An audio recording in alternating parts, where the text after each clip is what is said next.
Okay, we've got a little mouse hole right here. See that? I love my Mises to pieces.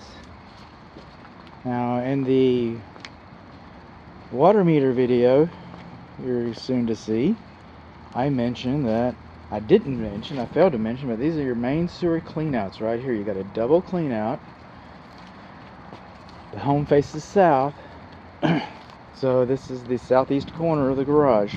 There's your double cleanout. Some rain gutters are above grade and some rain gutters are below grade. We can see that our rain gutters are clogged right there. We've got wood mulch underneath the drip line of the house. We've got bushes touching the house. We've got debris in the flower beds, and we've got high soil conditions. All these are conducive to wood destroying insects, termites for that matter. Now this valve right here, that water bib valve right in there, that's where I got the water pressure from. And it might have a little small drip right now. It's because I didn't want to turn it any tighter. I was using a pair of pliers to turn that off. This faucet drips. Lawn sprinkler heads should not be closer to the structure than 12 inches. This house has soffit vents for the attic system. Trees should not be closer than 25 feet to the structure. Rain gutters should not discharge right on top of the house.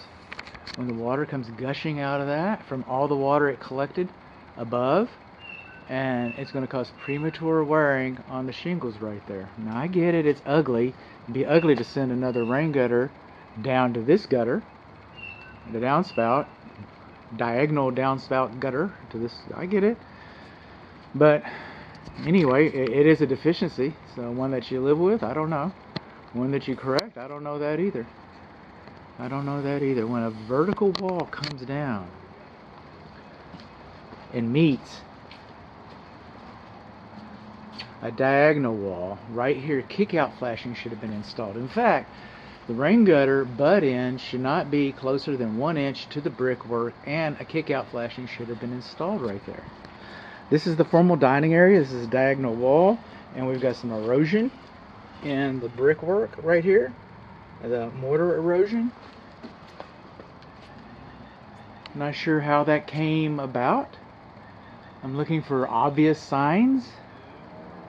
Maybe this rain gutter is not performing well, and the water's coming out here, because even though this does not have a kick-out flashing, I don't see how that would have as much of an impact and influence on the way this mortar's behaving between these bricks. We've got some separation between the mortar and the brickwork right in there. Coming here, the front portico. What's this about? Huh? We got some mortar that's missing right in there. There's a weep hole right there. Huh. I said we didn't have a weep hole over here. I'll have to scratch that from my notes. Another thing in the water video that I'm about to you're about to see, soon to see. I said there wasn't a main water shutoff out to the house, and then the plumber, he came out here. There's a plumber out here with us today. He goes, "Are you talking about that box right there?" I go like, "Yeah." So anyway, I'll admit it. He put his hand in here, and I don't. But he said that you're missing. There's 2 valves inside of there. He identified them as gate valves, which are really probably the least effective, least desirable, least valves. But that's the style. They're problematic. They are. But he also mentioned, and this is the plumber's observations, not mine, but based on his observations from him sticking his hand in there, he said that one of the valves is missing a handle. These are sometimes called French drains, surface drains that take the water out, because we have drainage issues. We don't have a lot of lots. This is 0 lot property. We got a little bit of separation in the mortar and the brickwork here at this arched gate. We've also got, these are faux windows. I think the stairs might be there. Okay. And we got a little bit of cracking between the mortar and the brickwork going up both sides of these faux windows with the faux balcony. Rain gutter, again, should not be Should be an inch difference, at least an inch separation. And you don't want much more than that, by the way. You know, sometimes just be careful what you ask for. But we do not have kick-out flashing there either. So as we move along here, I get that this is the neighbor's house, but it's not far from this house. Not far from this house at all. So we got water collecting, and will that have a negative effect on this foundation? Yeah. Can it have a negative effect on this foundation too? Yeah. You're gonna have a negative effect on both of the foundations. So you got that. Anytime you lay this brickwork out as far as a walkway, I get that it's kind of attractive when we got some paving stones, but they're not dimensionally uniform. So, you know, depending on your equilibrium, you know, your dexterity, this could be a trip hazard to some people. Moving along.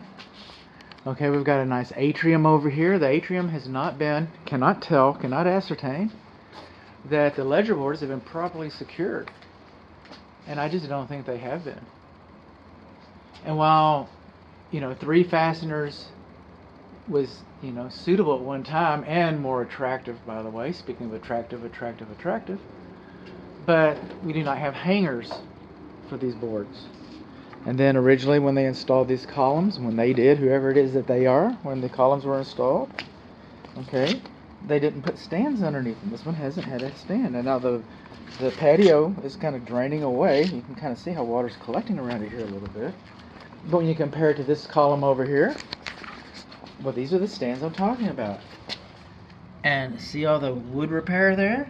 Okay, well, that's the damage I was talking about. So when this one started failing, they came in and they put the right product underneath it. Kind of a retrofit. This one wasn't failing yet, so they did it on an as-need basis. I would not use that swing. Seeing how this trellis is braced, I would just, and seeing that it doesn't have hangers, I would dissuade somebody from using that. Now over here between the side door and the patio, right there should be a gap in the siding. Should be a gap. So, because Architecture 101, or not architect, yeah, why not? Homeownership 101. I'm not an architect. Homeownership 101. All roofs leak, all walls leak. We design them to shed water faster than they accept it, because we don't want the water staying inside of the walls. So we should have a weep gap right there. We should. And so, speaking of weep, there's another weep hole. Brick. Okay.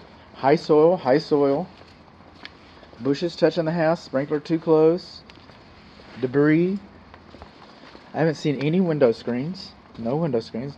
At least one window, the vapor barrier, right? Double pane, aluminum frame windows, no window screens, got a vapor barrier. You do not lose any efficiency. Well, I mean, some people argue that you do, but you don't. You'll never measure it. You don't lose any security. It's ugly. The Texas Real Estate Commission says that seal is broken. Air, like today, 95% humidity. If the seal's broken, air gets inside with its humidity, and now you have a little science project going. That's what you got. Bushes touching the house, Coming along, I would, you know, depending on your faith in the string, I would trust this little guy better than that little guy. That little guy looks like he's gonna suffer. Hang on one second. Oh, we'll